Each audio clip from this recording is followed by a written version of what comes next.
옆 사람하고 우리 인사하겠습니다. 행복하십니까? 오늘 여기 오신 분들은 행복하실 줄 믿습니다. 또 한번 얼굴 쳐다보고 살맛이 납니까? 인사 한번 하세요. 살맛이 납니까? 오늘 예배드리면서 죽을 맛이 살맛으로 바뀌시길 주의 이름으로 축복합니다. 할렐루야. 저는 오늘부터 비유에 대해서 말씀을 드리겠습니다. 예수님이 복음서에 보면 말씀하실 때 비유가 아니면 말씀하시지 아니하실 정도로 많은 비유를 말씀하셨어요. 비유는 어떤 사람들에게는 깨달을 수 있는 특권을 주셨고 어떤 사람들에게는 들어도 깨닫지 못하도록 하셨습니다. 예수님의 비유 속에는 여러 가지 뜻이 있습니다. 단순히 비유의 그 뜻이 교훈이 하나다, 두 개다. 저는 그렇게 생각지 않습니다. 우선 예수님께서 비유로 말씀하실 때 듣는 청중들이 어떤 상황에 있는지, 그리고 자기를 대적하는 자들이 어떻게 될 것을 비유로 명쾌하게 말씀하셨어요. 그리고 예수님을 대적하는 자들은 심판이 임할 것이고 예수님을 영접하는 자들은 구원이 임할 것이다.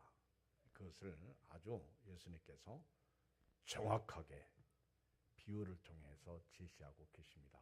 또한 예수님의 비유 속에는 장차 일어날 일에 대한 비유가 들어있어요. 그리고 어떻게 삶을 살아야 될지 알곡과 쭉정이에 대한 지옥에 갈 자와 천국에 들어갈 자, 그래서 마지막 날에 쫙 가르시는 심판받을 자와 구원받을 자를 가르시는 내용이 비유 속에 있고요. 하나님 나라가 비유 속에 있습니다. 천국은 이와 같으니 하나님 나라에 대한 말씀이 비유 속에 있습니다. 또 예수님의 비유를 보면 예수님이 다시 오실 재림이 그 속에 담겨져 있어요. 그리고 예수님이 비유를 통해서 예수님 때부터 주님 다시 오실 때까지 그 암시적으로 시시때때로 되어질 일을 말씀하고 있습니다. 비유는 그저 평범하고 또 무식한 사람들도 깨달을 수 있는 영적 진리가 그 속에 담겨 있습니다. 어떤 성경학자는 말하기를 비유란 하늘의 의미를 가진 땅의 이야기다, 이렇게 말씀하고 있습니다. 저는 오늘 그 비유의 첫 번째 시간으로 포도 농부에 대한 비유를 말씀드리려고 합니다. 포도 농부의 비유. 그런데 예수님께서 이 비유로 말씀하실 때 많은 비유의 내용들이 예수님이 십자가에 죽으시기 전 며칠 전에 하신 말씀들이 많아요. 그래서 더 비유의 의미가 있습니다. 비유에 담긴 뜻이 더 깊어요. 예수님께서 십자가에 죽으시기 전 말씀이기 때문에 참 소중한 의미가 있다, 그렇게 생각되어집니다. 저는 이제 매 주일마다 예수님이 하신 비유의 말씀을 가지고 은혜를 좀 전하려고 합니다. 오늘 비유의 말씀의 배경은 그렇습니다. 예수님께서 이제 나귀 새끼를 타시고 예루살렘에 입성하십니다. 죽으러 가신 거예요. 사람들은 이스라엘 민족을 해방할 자로 알고 호산나 다윗의 자손이여 찬양했지만 실제로 예수님은 죽으러 예루살렘에 가신 겁니다. 예루살렘에 나귀 새끼를 타시고 입성하셔서 제일 먼저 하신 것이 성전 청결을 제일 먼저 하셨어요. 아주 비둘기 사고 팔고 매매하고 이런 오염된 성전을 예수님이 예루살렘에 입성하셔서 성전에 들어가셔서 만민은 내 아버지 집은 만민의 기도하는 집인데 너희가 강도의 구려를 만든다고 하시면서 의자, 상을 막 뒤엎으시고 비둘기 사고 팔고 하는 사람들 다 내쫓으십니다. 참 어마무시한 예수님의 모습을 봐요.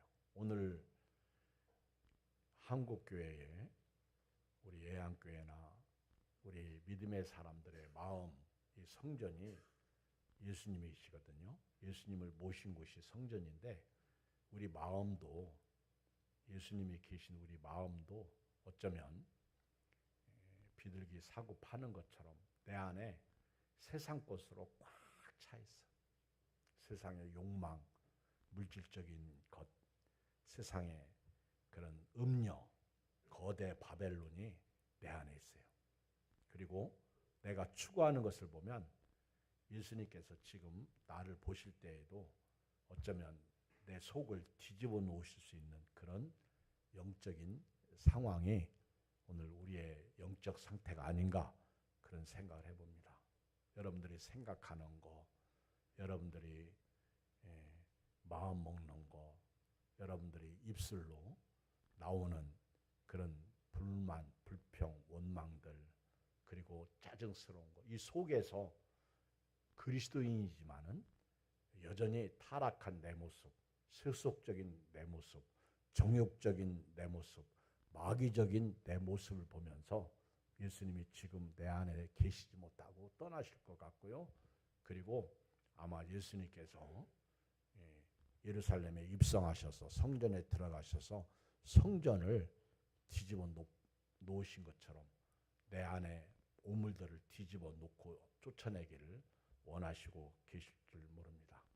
이렇게 예수님께서 성전을 청결 작업하시니까 대제사장들과 장로들이 도대체 당신은 무슨 권위로 이런 일을 하느냐 그렇게 물었어요. 그러면 예수님께서 내가 하나님께로부터 온 하나님의 아들의 권위를 가지고 내가 이런 일을 한다. 나는 생명의 주다. 나는 너희를 구원하러 왔는데 너희의 죄 문제를 해결하기 위해서 왔는데 너희들은 죄가 가득하다. 아직도 악이 충만하다. 너희들은 종교 지도자들로서 율법 지킨다고 하면서 율법대로 산다고 하면서 율법을 하나도 지키지 않고 오히려 악을 행한다. 그러면서 예수님께서 답을 하실 줄 알았는데 그렇게 하시지 않았어. 예수님은 그들의 질문과 상반되는 대답을 하십니다. 네가 무슨 권위로 성전을 청결하게 하냐? 누가 이런 권위를 네게 주었냐? 그러니까 예수님께서 딱 예를 들어서 설명한 것이 침례 요한에 대한 이야기입니다. 침례 요한. 침례 요한에 대해서 예수님께서 말씀하시면서 침례 요한의 그 침례가 어디로부터 왔냐? 하늘로부터 왔냐? 사람들에게로부터 왔냐? 그렇게 재차 그들에게 질문하니까 이들이 깜짝 놀란 거예요. 이거 말 잘못했다가는 예수님한테 오히려 책 잡히게 생겼습니다. 하늘로부터 왔다고 그러면은 너희가 어찌하여 요한을 믿지 않느냐? 이렇게 말할 것이고 사람에게서 왔다 그렇게 얘기하면 당시에 요한을 선지자로 여겼기 때문에 너희들이 요한을 왜 인정하지 않냐 이렇게 말할 것 같으니까 그들이 이렇게 대답합니다. 침례 요한의 권위가 어디로부터 왔는지 우리는 모릅니다. 그랬더니 예수님이 나도 너희에게 말하지 않겠다. 그러면서 예수님께서 그들에게 첫 번째 비유를 말씀하시는데 그 유명한 두 아들의 비유를 말합니다. 두 아들의 비유. 어떤 아버지가 있는데 두 아들에게 말했어요. 장남에게 큰아들에게 너는 가서 포도원에 가서 일하라. 그러니까 큰아들이 예, 가겠습니다. 그리고는 안 간 거예요. 그리고 둘째 아들은 포도원에 가서 일하라. 그러니까 싫습니다. 안 가겠습니다. 근데 후에 뉘우치고 가서 포도원에서 일했습니다. 그리고 예수님께서 대제사장들과 백성의 장로들에게 둘 중에 누가 아버지 뜻대로 행했냐 그렇게 물었어요. 대답. 두 사람 중에 누가 아버지 뜻대로 행했습니까? 하여튼 질문만 하면 뭔 말인지 잘 모르시면 누가 아버지 뜻대로 행했어요? 둘째 아들입니다. 네, 둘째 아들. 제가 질문할 때는요 아주 쉬운 걸 해요. 저는 학교 선생님이 아니기 때문에 여러분들이 꼭 답할 수 있는 것만 질문하니까 앞으로는 아주 크게 얘기하세요. 그리고 혹 틀려도 안 혼내킬게요. 그러니까 자신 있게 대답하세요. 둘째 아들입니다. 그렇게 그들이 말했어요. 둘 중에 누가 아버지 뜻대로 했냐. 예수님은 이 비유를 통해서 지금 바리새인들, 사두개인들, 서기관, 대제사장들, 백성의 장로들에게 책망하시는 거예요. 너희는 이스라엘 민족, 유대인으로서 하나님이 선택했는데 하나님의 선택받은 백성으로 메시아를 하나님께서 보내주시겠다고 약속하셨는데 너희들은 왜 그 메시아가 오니까 믿지 않고 거부했냐 그 얘기죠.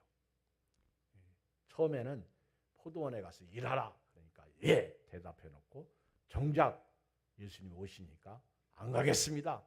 이분이 메시아 아닙니다. 예수님 아닙니다. 그리고 또 다른 메시아를 기다리는 아주 못된 일을 청중들, 유대인들, 이스라엘 백성 쉽게 말하면 당시 종교 지도자들에게 하신 말씀이에요. 오늘 여러분들에게 하시는 말씀이에요. 오래 교회를 다녔다고 하는 우리에게 하신 말씀이에요. 성경도 많이 알고 뭐 기도도 많이 하고 주일날 예배도 드리고 헌금 생활도 잘하고 그런 자들에게 왜 예수님 없이 사냐 그 얘기죠. 왜 믿음으로 살지 않느냐. 너희들은 맏아들이다. 그렇게 얘기하는 거예요. 그러면서 둘째 아들은 세리와 창녀들이다. 이들이 너희들보다 먼저 하나님 나라에 들어갈 것이다. 아주 이 둘째 아들을 세리와 창녀로 비유하면서 이들은 예수님을 모셔드렸기 때문에 너희들보다 율법을 가지고 교회를 열심히 다닌다고 하는 너희들보다 먼저 이들이 하나님 나라에 들어갈 것이다. 예수님은요 다른 말씀에서도 너희들이 아브라함 자손이냐 착각하지 말라. 이 돌들도 아브라함의 자손이 되게 하실 수 있다고 하신 분이 예수님이에요. 여러분들이 의인이십니까? 착각하지 말라는 거예요. 믿음으로 살지 않으면 의인이 될 수 없다는 거죠. 그러면서 예수님께서 두 번째 비유를 말씀하십니다. 그것이 오늘 읽은 말씀이에요. 비유의 내용은 같은 맥락이에요. 크게 이 비유 속에서 두 가지 의미를 발견하는데 첫째는 예수님을 거부한 유대인들에 대한 책망이고요. 두 번째는 말씀 불순종에 대한 책망이에요. 불순종.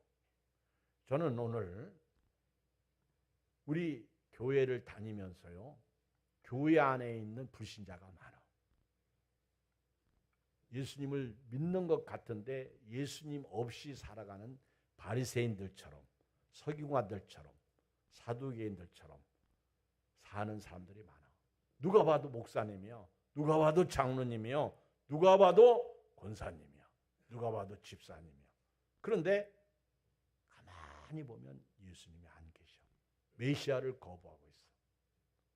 같은 목회자가 아니고 같은 장로가 아니고 같은 권사가 아니더라고요. 같은 교회가 아니야. 지금 우리는 심각한 환경 속에 있습니다. 정신 바짝 차려야 돼요. 주님 오실 날 멀지 않은 때에 우리가 살고 있습니다. 트럼프가 이란을 향해서 핵 기지를 폭탄 투여해가지고 파괴했어. 그리고 우리는 지금 빠져나오는 중이다. 빠져나왔죠. 지금 이스라엘과 이란 전쟁은요, 우리가 예의주시하고 보고 있어야 됩니다. 내일 모레 글피가 6.25 75주년? 네, 75주년인데 6.25가 남침이에요, 북침이에요? 네? 북쪽에서 남쪽으로 침략했어요. 남쪽에서 북쪽으로 침략했어요. 네? 그러면은 북침이요, 남침이요? 남침. 어떤 분은 북침 그러더라. 북쪽에서 침략했는데 북침이지. 왜 남침이냐고. 그랬더니 선생님이 가르치길래 똥침 예를 들어서 가르치더라고. 똥침. 우리 어렸을 때 학교에서 애들이 막 이 손가락 이래 가지고 막 놀다가 친구 똥구멍에다가 팍 그걸 뭐라고 그래요? 똥침이라고 그래요. 여러분, 친구가 똥구멍에다 팍 침을 줬다고 해서 그 친구 이름 따가지고 개똥이 침 그러지 않아요. 똥침. 그래서 우리 학생들로 하여금 이해를 쉽게 하기 위해서 선생님이 가르칠 때 북쪽에서 남쪽을 침략한 것은 남침이다. 똥침을 예를 들어서. 그래서 그때부터 잊어먹지가 않는 거예요. 6.25 75년 맞이했는데 지금 이스라엘이 이란을 향해서 폭탄 투어하니까 이란에서 이스라엘을 향해서 살상 무기를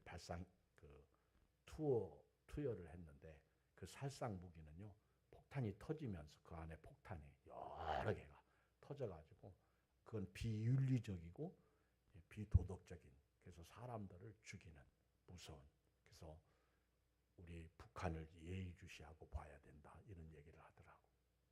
북한이 가지고 있는 무기를 우리에게 쏘면 말입니다. 우리도 그렇게 안 당한다는 보장이었거든. 전쟁의 소식이 끊이지 않고 있는 이때에 우리가요, 메시아를 거부하면 어떻게 하겠습니까? 저나 여러분들이 6.25 상기주의를 맞이해서 우리 예수 그리스도를 모시고 믿음으로 빅토리 하시길 주의 이름으로 축복합니다. 오늘 포도 농부의 비유나요, 두 아들의 비유는 같은 얘기야. 그런데 포도 농부의 비유는 설명을 예수님께서 더 구체적으로, 더 자세하게 유대인들의 불순종, 유대인들의 잘못된 종교 지도자들의 잘못된 예수님을 거부하는 그 잘못된 것을 책망하고 계십니다. 그런데도 불구하고 이 말씀을 듣는 백성의 장로들, 대제사장들은 깨닫지 못하고 말씀 끝부분에 가서야 예수님이 자기들에게 한 말인 줄 알고 예수님을 죽이려고 그럽니다. 참 무서운 사람들이요. 여러분, 둘 중에 하나예요. 예수님을 믿는지 안 믿는지. 믿는 사람은 살리는 일을 하고요, 교회 안에서도 안 믿으면 죽이는 일을 하는 거예요. 자, 보겠습니다. 33절 시작. 다른 한 비유를 들으라. 한 집주인이 포도원을 만들어 산울타리로 두르고 거기에 집자는 틀을 만들고 망대를 딛고 농부들에게 세를 주고 타국에 갔더니, 저는 이 33절은 은혜 중에 은혜라고 생각해요. 여러분들이 삶의 현장에서 근시안적인 안목으로 삶을 보니까 불행해 보이는 거예요. 그런데 사실 오늘 건강하게 예배드리러 나온 것은요, 행복 그 자체입니다. 그리고요, 하나님이 창조한 세상, 그리고 하나님이 주신 공기, 바람. 엊그저께 비가 왔는데 오늘은 아주 햇빛이 좋아요. 그리고 오늘은 또 시원해. 근데 이제 잠시 후면 또 더워지죠. 그런데 이런 특히 우리나라는 사시사철이 있어요. 봄, 여름, 가을, 겨울. 그래서 아주 우리는 분명한 이런 계절 속에 살아가고 있는 은혜를 입었어요. 그러면 우리가 생각할 때 늘 감사해야죠. 아멘. 하나님이 주신 것 가지고 사니까 감사해야죠. 그런데 우리는 감사치도 않고 하나님을 영화롭게 하지도 않아. 하나님을 저버리고 살아. 이게 로마서 1장에 나오는 말씀이야. 오늘 여기도 보면은요. 예수님이 한 비유를 들어라. 한 집주인이 포도원을 만들어. 누구예요? 집주인이. 하나님이죠. 하나님이 포도원을 만들어 그러니까 이스라엘 백성들에게 가나안 땅을 주신 거예요. 애굽에서 불러내 가지고 가나안 땅을 주신 거예요. 그리고 거기 가나안 땅에 적들을 내쫓으시고요. 적들이 들어오지 못하도록 그리고 풍성한 삶을 살아가도록 즙자는 틀을 만들어 주시고요. 망대를 짓고 적으로 하여금 자기 백성들을 보호해 주시는 것이죠. 그리고 이런 엄청난 은혜를 베풀어 주시고 새로 주셨다는 거예요. 그리고 타국에 가셨어. 그러니까 하나님께서 우리가 살아가는데 제2의 에덴 동산을 허락해 주신 거예요.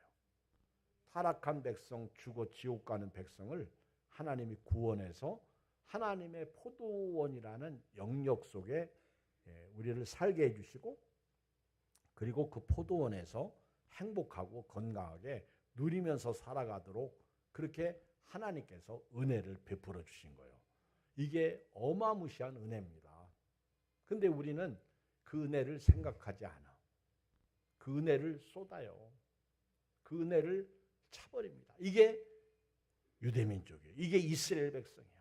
그 엄청난 그 은혜를 하나님이 주셨거든요. 예수님을 주셨거든요. 근데 예수님을 십자가에 못 박아 죽이는 거예요.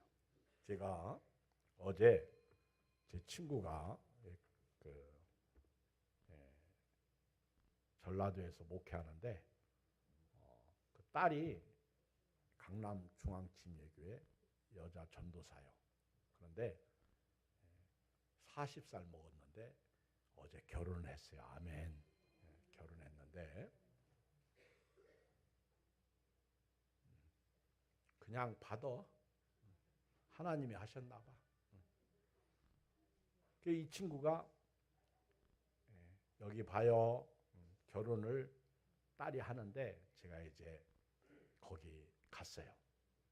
워낙 제가 신학교 다닐 때 만났는데 그 친구 말에는 중마고라고 그렇게 얘기할 정도로 친한 친구인데요.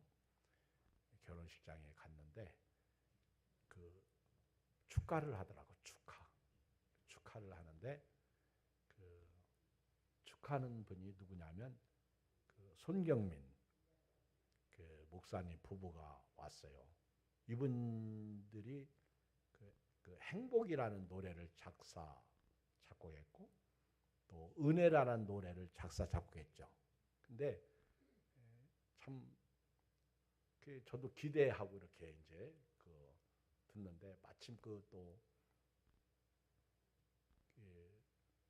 우리 목사님 딸 친구가 이렇게 신학교 동기가 목사님이야. 그래서 같이 3명이 부르더라고요.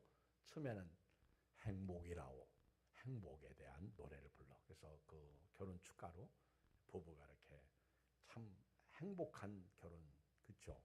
늦깎이 노처녀 결혼하는데 좋더라고.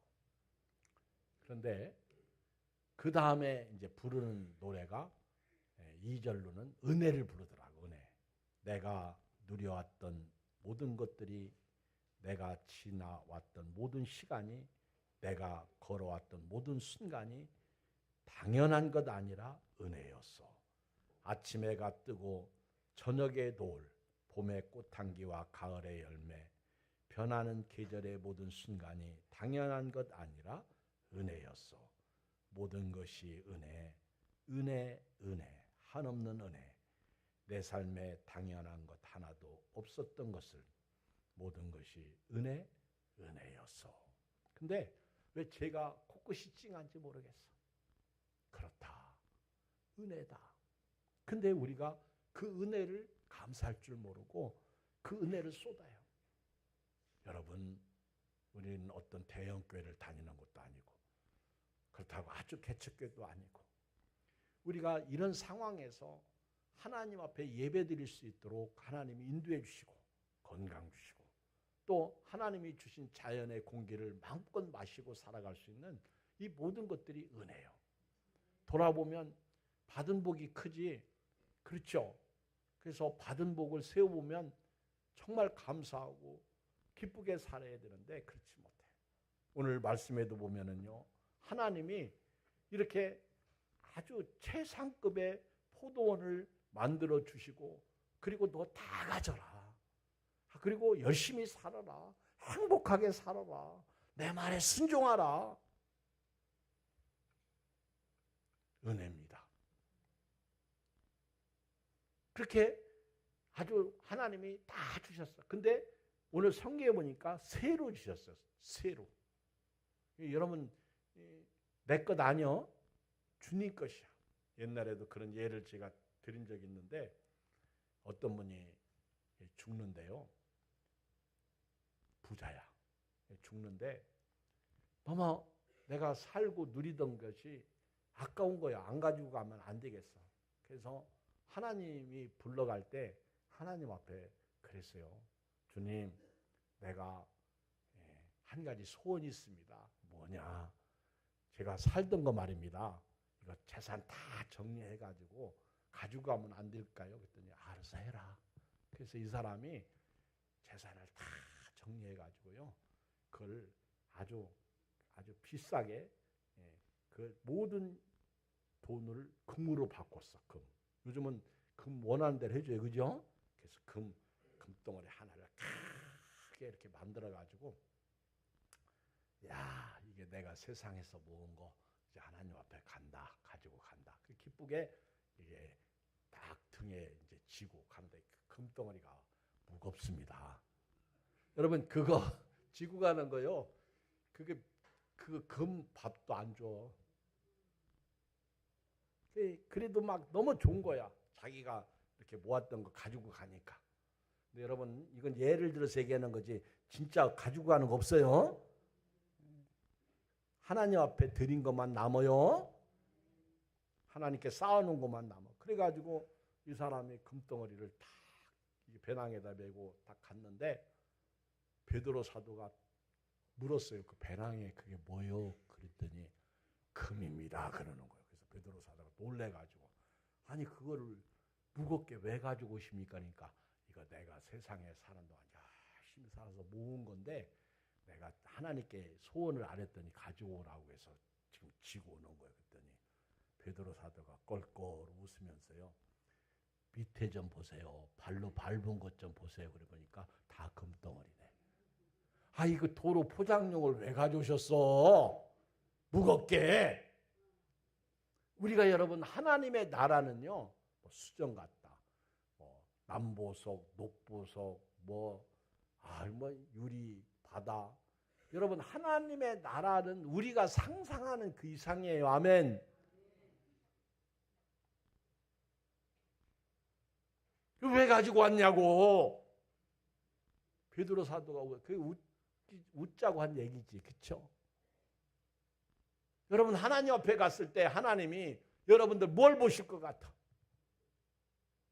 믿음으로 사는 거, 말씀으로 사는 거, 하나님 앞에 헌신하고 충성한 거, 하나님 앞에 드린 것만 남습니다. 믿습니까?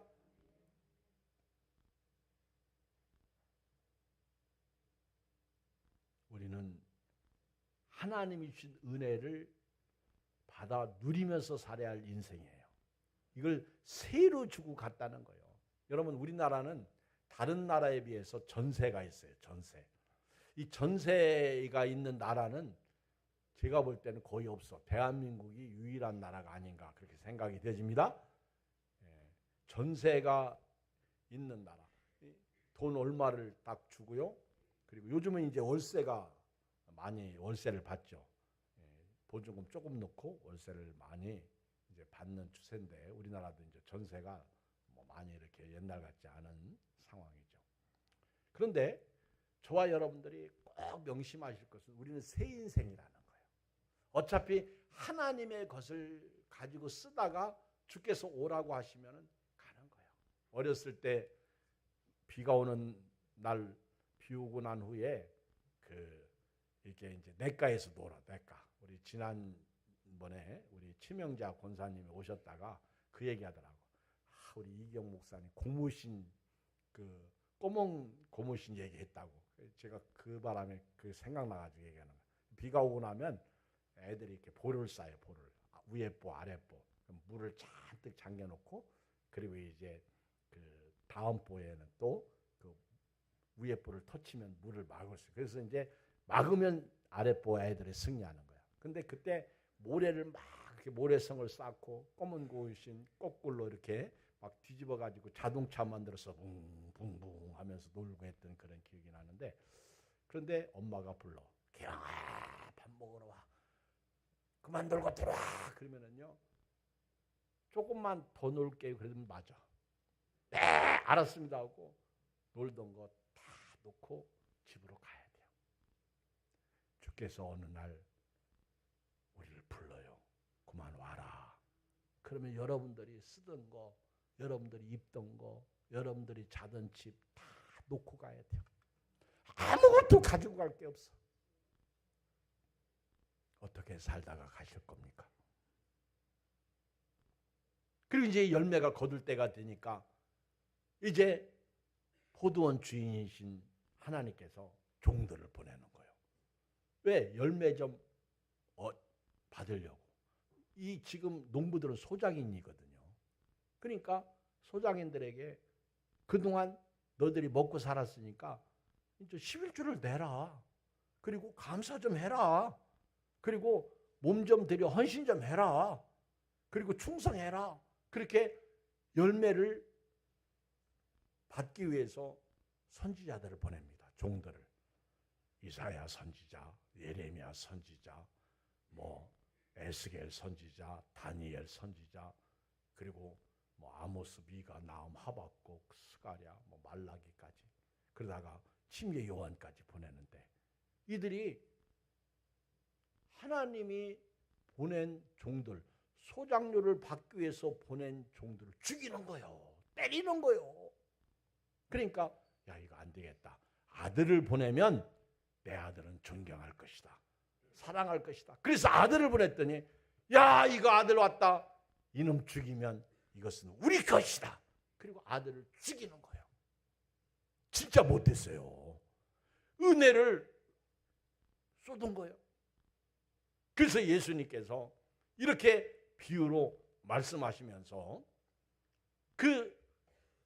여기 37절 시작. 후에 자기 아들을 보내며 이르되 그들이 내 아들을 존대하리라 하였더니 38절 시작. 농부들이 그 아들을 보고 서로 말하되 이는 상속자니 자 죽이고 그 유산을 차지하자 하고 39절 이에 잡아 포도원 밖에 내쫓아 죽였느니라.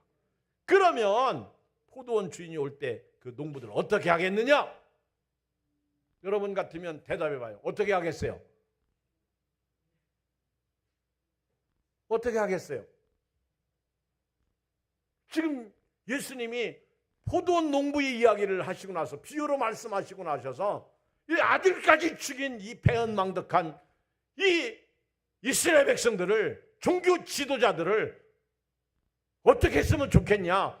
지금 대제사장들과 그리고 거기 백성의 장로들에게, 바리새인들에게, 사두개인들에게, 서기관들에게 말하는 겁니다. 어떻게 했으면 좋겠냐? 어떻게 했으면 좋겠어요? 용서해 주세요. 그럴 거예요? 봐주세요. 그럴 거예요? 여러분 같으면 어떻게 했어? 지금요, 이 바리새인들이 여기 대제사장들 종교 지도자들이 뭐라고 답하는지 보세요. 41절 시작. 그들이 말하되 그 악한 자들은 진멸하고 포도원은 제때 열매를 바칠 만한 다른 농부들에게 새로 줄지니이다. 이거 누가 한 말이야? 누가 한 말이야 이거? 예수님이 한 말 아니요? 여기 성경 41절을 잘 봐요. 그들이 말하기를 40절에 그러면 포도원 주인이 올 때 그 농부들을 어떻게 하겠느냐? 그럴 때 41절 그들이 여기 그들이 누구야? 23절 대제사장들과 백성의 장로들이 말하기를 그 악한 자들을 진멸하고 그런 악한 놈들은 죽이라는 거예요. 포도원은 제때 열매를 바칠 만한 다른 농부들에게 새로 주십시오. 말은 잘해 말은. 이게 지금 누구 얘기예요? 지금 예수님께서 이 비유를 통해서 누구 얘기하는 거예요? 대제사장들, 백성의 장로들, 쉽게 말하면 바리새인들, 사두개인들, 서기관들, 더 쉽게 말하면 이스라엘 백성들, 유대민족, 예수님까지 죽인 그들을 얘기하는 거예요. 조금 전에 침례 요한 얘기했죠. 그를 죽인 지금 자들을 향한 얘기야. 그랬더니 이들이 대답하기를 뭐 이렇게 그렇게 아들까지 죽인 사람은 진멸해야죠. 그리고 그 포도원을 빼앗아서 다른 사람에게 줘야죠. 예수님이 그래 맞다. 너희들은 심판을 받을 거야. 예수께서 42절을 말해요.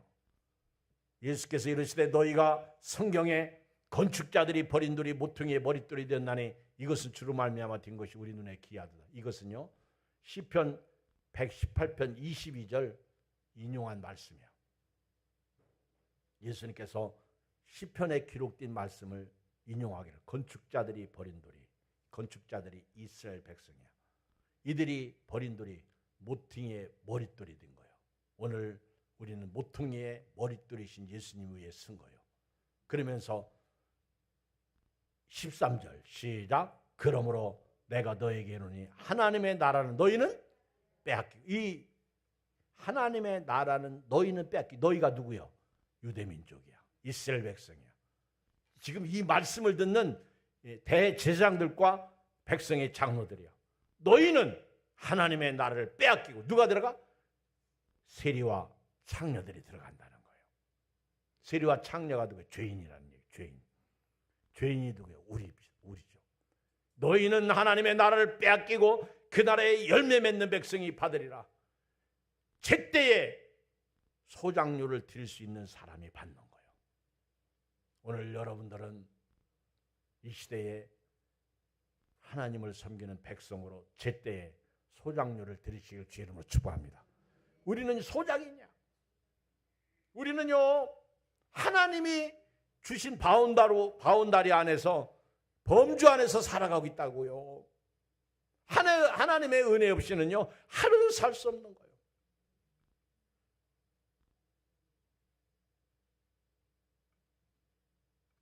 그러면서 예수님께서 결론으로 이렇게 말합니다. 읽어요. 44절 시작. 이 돌 위에 떨어지는 자는 깨지겠고 이 돌이 사람 위에 떨어지면 그를 가루로 만들어 흩으리라. 지금 바리새인들, 유대인들은요 이 돌 위에 떨어진 거예요. 깨지는 거예요. 저는 오늘 이 말씀을 이제 결론을 내리겠습니다. 45절에 보면 대제사장들과 바리새인들이 예수님의 비유를 듣고 이제서 자기들을 가리켜 하신 말씀인 줄 알고 예수님을 죽이려고 그래요. 46절 찾고자 하나 무리를 무서워하니 이는 그들이 예수를 선지자로 알미더라. 성경 몇 절을 우리 같이 읽어요.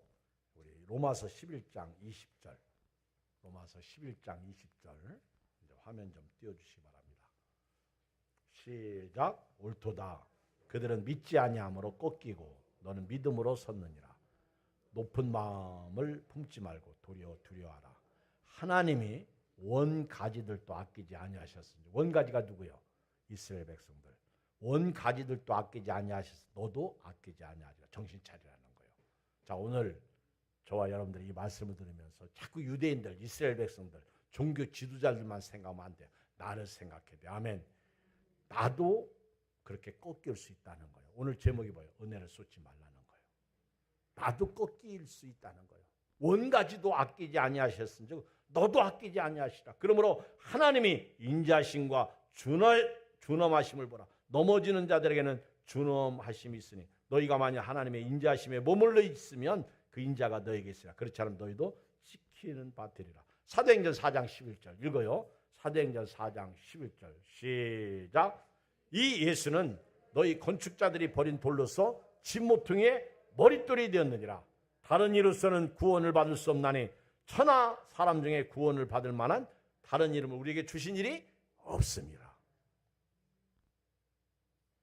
지금 유대민족이 예수님을 버림으로 말미암아 건축자들이 버린 돌이 오늘 모퉁이의 머릿돌, 나의 기초 반석이 되셨다는 거예요. 나의 생명이 되셨다는 거예요. 그러므로 저와 여러분들이 이런 이스라엘 백성들처럼 바리새인적 신앙을 타파하고 버리고 믿음으로 살아야 돼요. 베드로전서 2장 4절로 우리 8절까지만 우리 한번 쭉 같이 읽어요. 베드로전서 2장 4절 시작.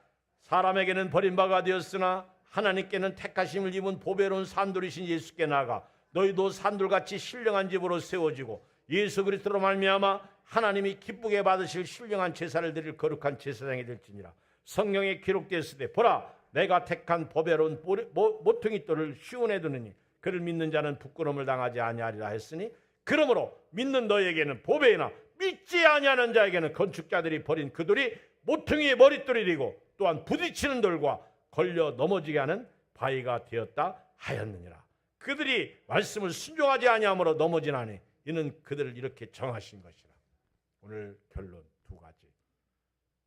예수님을 절대로 거부하지 마세요. 그 예수님의 머릿돌이 내게 떨어지면 내가 가루가 되어 깨져.